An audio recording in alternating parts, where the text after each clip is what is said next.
Jumpa lagi kawan-kawan, semoga kalian sehat dan banyak rezeki. Kali ini kita akan menyaksikan alur cerita film Alif Lam Mim. Mari gerakan jari untuk tekan subscribe dan selamat menyaksikan. Dimulai di Jakarta sejak 2015, rentetan pengeboman, penembakan, dan bentrokan oleh kaum ekstremis berkedok agama mengorbankan banyak rakyat sipil hingga meneror kestabilan negara. Hal ini memicu aparat untuk bertindak tegas, namun tak disangka tindakan aparat negara justru lebih mengerikan. Mereka mengeksekusi kaum ekstremis dengan brutal. Hal ini terbongkar dari video yang viral di media sosial.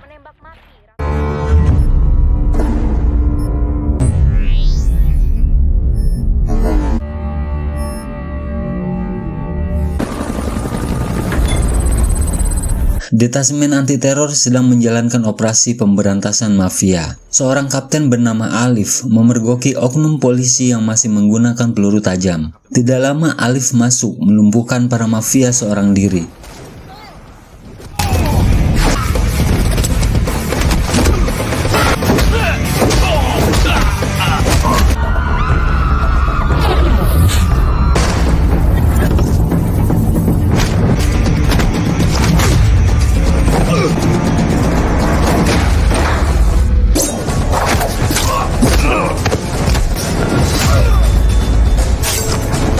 Setelah menghabisi semua anggota mafia, Alif berhadapan dengan sang ketua bernama Sunyoto. Mereka berkompromi, namun tiba-tiba Sunyoto tewas. Atas aksinya yang ceroboh dan mengesampingkan kerja sama tim, ditambah lagi pelanggaran HAM atas terbunuhnya Sunyoto, Alif hanya diskor 2 minggu. Apa? Ternyata motivasi heroik Alif atas dasar kedua orang tuanya yang dibunuh setelah rumahnya dibakar oleh kaum ekstremis saat Alif masih remaja. Selanjutnya Alif pulang dari kantor menuju rumah. Namun saat hendak masuk, pintu rumahnya sudah terbuka. Ternyata sudah ada penyusup di sana. Mereka pun bertarung.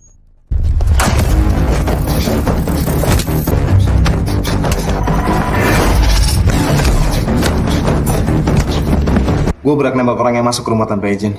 Ternyata penyusup tersebut adalah Herlam. Lam merupakan jurnalis dan ahli membongkar identitas seseorang. Alif meminta bantuan Lam untuk menemukan keluarga korban yang dibunuh oleh aparat, lalu memberikan mereka sumbangan untuk bertahan hidup. Tampak foto-foto keluarga korban pembunuhan di dinding rumah Alif. Setelah menerima data dari Lam, Alif sangat terkejut. Ternyata istri Sunyoto yang belum lama dibunuh adalah Laras, mantan kekasihnya.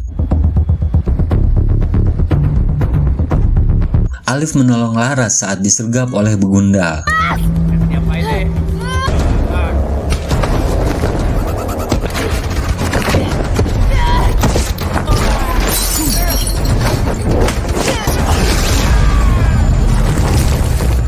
Hei, mau kemana? Laras pun terkejut, ternyata orang yang menolongnya adalah Alif. Singkat cerita, mereka melanjutkan obrolan di kafe. Alif berpura-pura menanyakan keadaan suami Laras. Laras mengatakan bahwa suaminya telah dibunuh oleh aparat. Terakhir mereka bertemu adalah 12 tahun yang lalu. Namun Alif masih menyimpan harapan pada Laras. Meski akhirnya Laras kembali mengubur harapan Alif. Apapun problem kamu Laras, kita akan selesaiin bareng. I cannot lose you again. Pupus untuk kedua kalinya membuat Alif marah.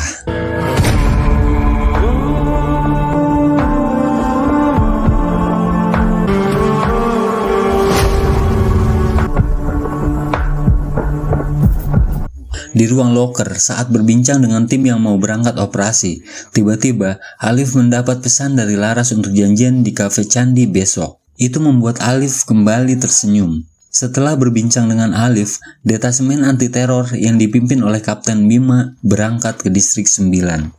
Selanjutnya flashback ke masa Alif remaja. Padepokan yang membawa identitas 3 sahabat disegel polisi.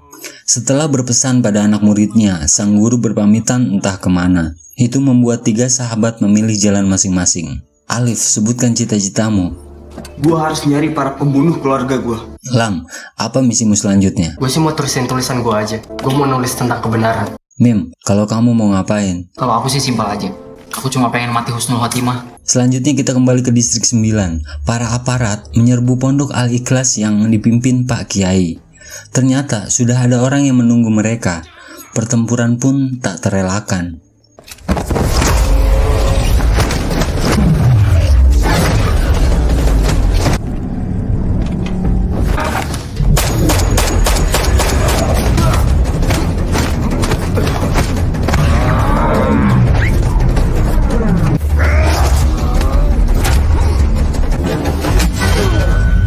Salam dari gue untuk Nabi lu. Orang tersebut adalah Mim. Dia berhasil melumpuhkan semua aparat termasuk Kapten Bima. Lalu kita berpindah ke distrik 7. Di kantor Libernesia tempat Lam bekerja, Lam adalah salah satu jurnalis terbaik di kantor tersebut. Baru saja sampai, Lam dipanggil Pak Chandra yang memintanya untuk menulis tentang pernikahan sesama jenis yang sudah disahkan pemerintah. Bertentangan dengan hati nuraninya yang masih mengikuti norma agama, Lam menolak. Kita ini bekerja harus objektif, Lam. Kita ini kantor berita, bukan departemen agama. Tidak lama, Lam menerima telepon istrinya dan mengabaikan Pak Chandra, lalu berangkat bersama istrinya menemui kepala sekolah. Kepala sekolah memanggil Lam karena Gilang anaknya telah meretas server di sekolah tersebut. Ternyata hal itu dilakukan Gilang sebab para guru kerap menyindir ayahnya. Sejak Lam kepergok sholat di basement sekolah. Pak Tony mergokin kamu sholat di basement sekolah. Tenang, apa khawatir si Gilang nge-hack server sekolah? Kita pindah ke kafe Candi. Di sana Alif tetap menunggu meski Laras tidak mau ditemui. Syifa, aku lama banget hari ini, kamu pulang ya. Aku tunggu sini. Tidak lama, datang 3 orang berpakaian gamis mengunjungi kafe tersebut. Lalu pelayan datang dan menyuruh mereka untuk mengganti kostum. Alif membantu pelayan untuk menjelaskan larangan di kafe tersebut. Akhirnya, mereka pun pergi. Cuma mau yang terbaik untuk semua dan saling menghormati peraturan yang ada. Negara yang memberikan kebebasan dan kemerdekaan. Mungkin hak dan kebebasan itu tidak berlaku untuk orang yang masih beragama. Ternyata tas mereka tertinggal. Saat Alif kembali untuk memanggil mereka, tiba-tiba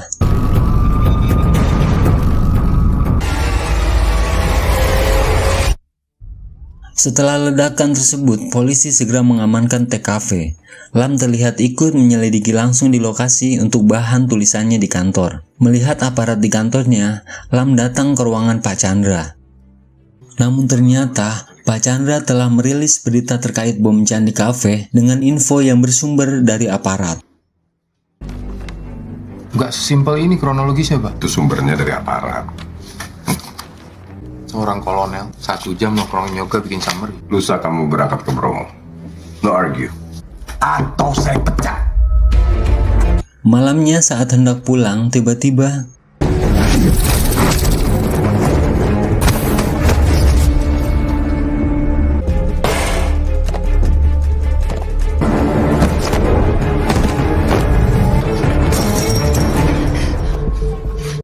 Lam diberi flash disk oleh Laras.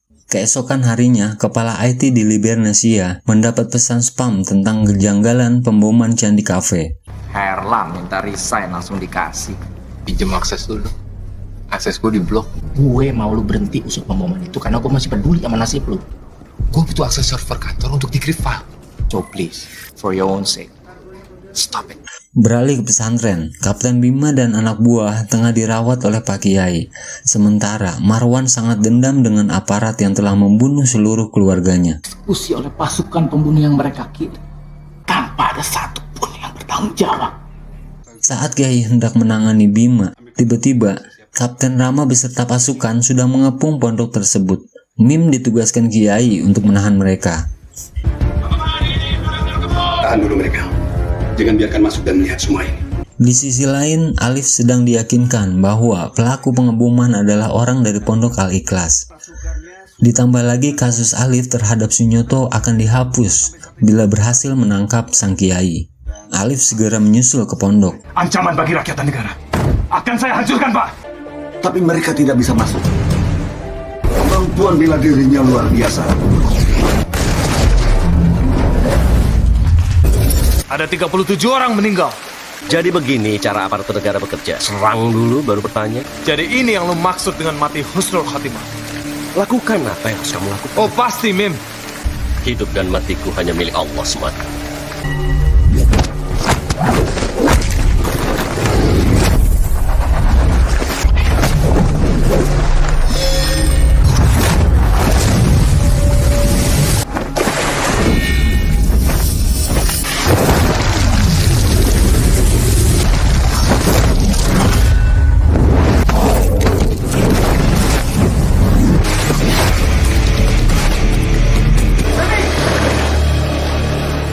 Ini Kiai, Liv. Dia yang menolong kamu waktu rumah kamu terbakar. Ale, hakikatnya kalian berdua ini kan bersaudara. Ada surat perintah penangkapan. Belum sempat tuntas, pertarungan tersebut dihentikan oleh Kiai. Ia memilih untuk menyerahkan diri dan menempuh jalur hukum.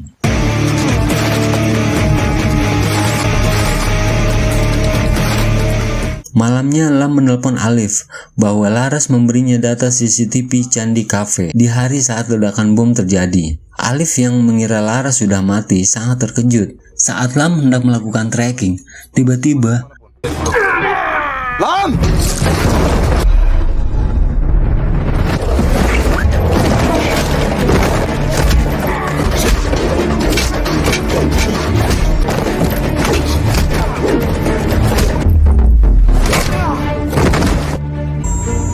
Allah Akbar. Hilang.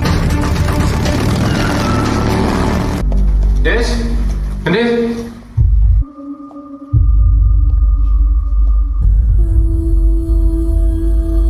Cuma kamu yang bisa ajarin aku supaya gak takut sama dunia.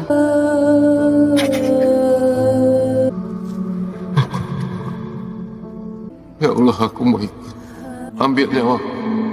Aku mau ikut. Tolong, Dit. Tolong. Ke mobil sekarang. Gak ke UGD aja dalam 24 jam. Pondok.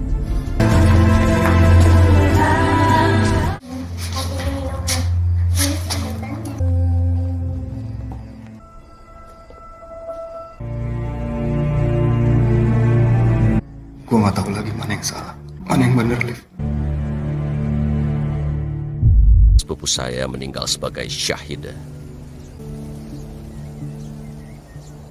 Aliran dan mazhab yang berbeda berada dalam satu ruang. Ini kadang nggak ada ruang lagi di luar. Satu persatu tempat ibadah dihancurkan. Yang ngelakuin ini masih di luar sana. Kapten Rama yang ngelakuin semua ini. Ini selongsong peluru tajam punya dia. Tahu di mana dia tinggal? Terus kalian mau apa? Mau main hakim sendiri? Setelah semua ini masih percaya sama yang berwajib. Sementara, wanita yang dikenal Alif sebagai Laras ternyata bernama Naila. Dia seorang kapten, anak dari kolonel atasannya Alif. Alif memakai kamera softland yang langsung terhubung ke server Herlam. Tidak lama muncul orang yang sebelumnya di kafe Candi sebelum ledakan. Mereka ada di tempat kejadian waktu itu. Mereka dijebak tuh sana termasuk lu. Beruntung Herlam menyadarkan Alif. Tidak lama, ajudan kolonel menjemput Alif untuk pertemuan. Mim berangkat ke kantor polisi untuk mengawal Kiai. Di sana dia bertemu Marwan yang nampak terlihat gugup. Permisi Ustadz, saya ke toilet dulu.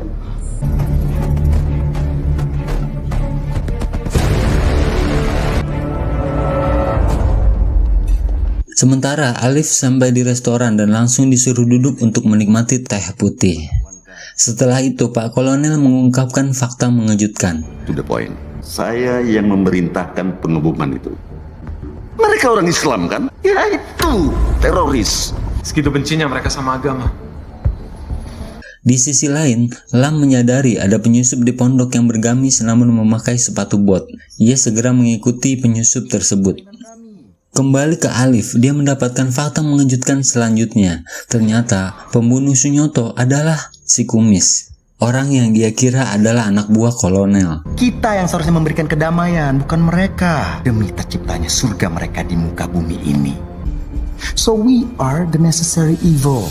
Pusing, susah nafas. Sementara Lam mendapatkan fakta bahwa teroris berkedok agama selama ini adalah aparat. Lam diminta bergabung dan membela agama. Ini jawaban Lam. Dengan matahin leher lu.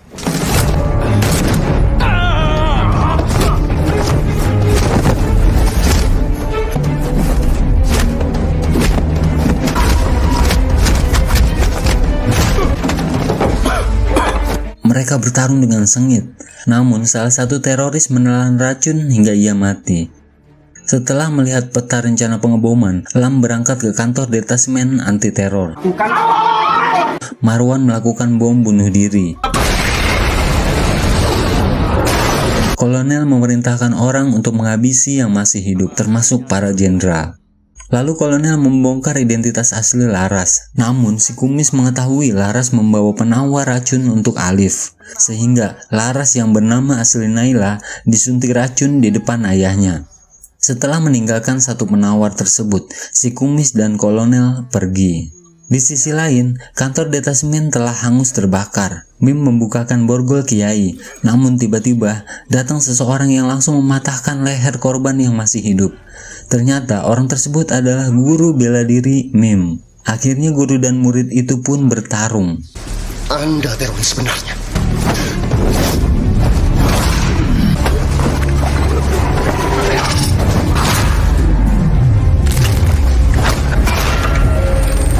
Di tengah pertarungan, Lam datang untuk membantu Mim.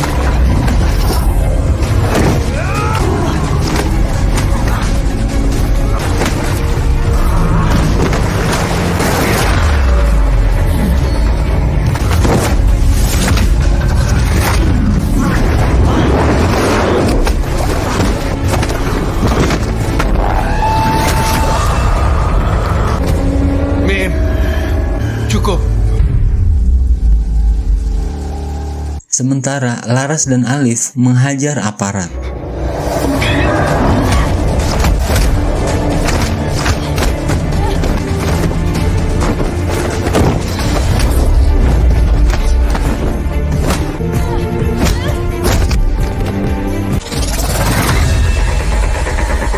Namun selesai bertarung, Laras menyuntikkan penawar racun kepada Alif. Laras meminta maaf atas dosanya selama ini kepada Alif, lalu mati.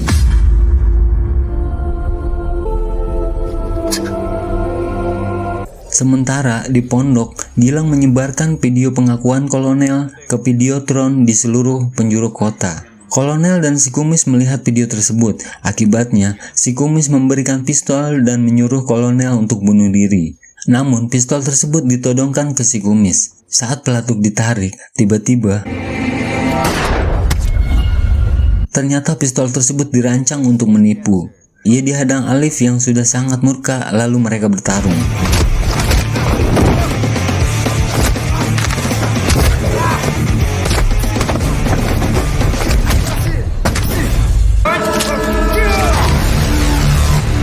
Setelah membunuh kumis, Alif mengambil HP kumis. Lalu bos kumis berbicara. The war has just begun.